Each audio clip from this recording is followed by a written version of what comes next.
Those are just so extravagant, like cracking the female code. Um, I was watching a video from an evolutionary psychologist, and he was rambling on about these intricate theories concerning female nature, tracing it back to evolutionary pressures the corresponding sexes had. And at a certain point, I just began to burst into laughter because it's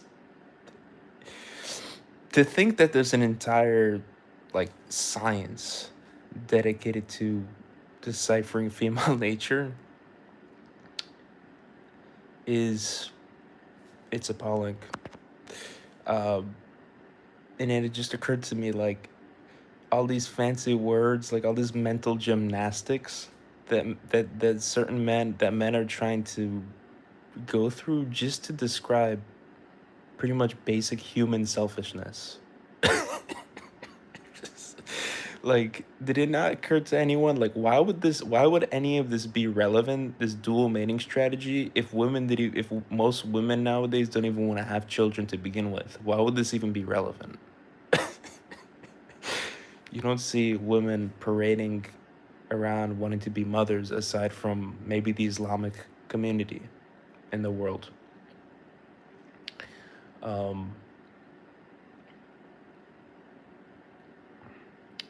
so when women seek out men who are extremely wealthy, that's to appease their own hedonistic tendencies, right?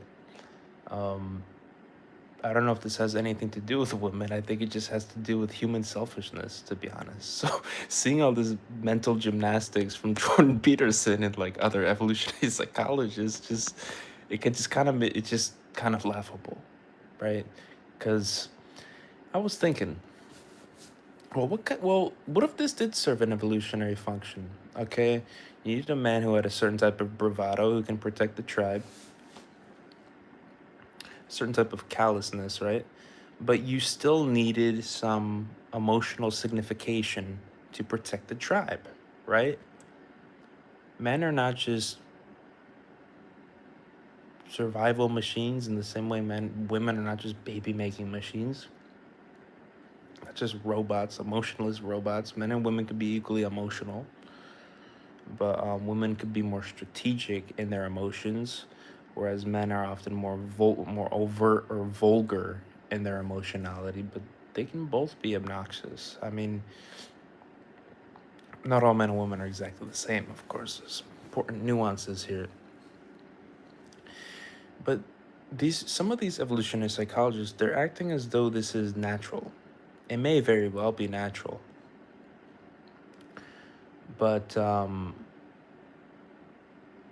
what function does it serve in modern society? I mean, obviously, people should have their lives in order. They should be pursuing a career or finding some stability if they want to form a family.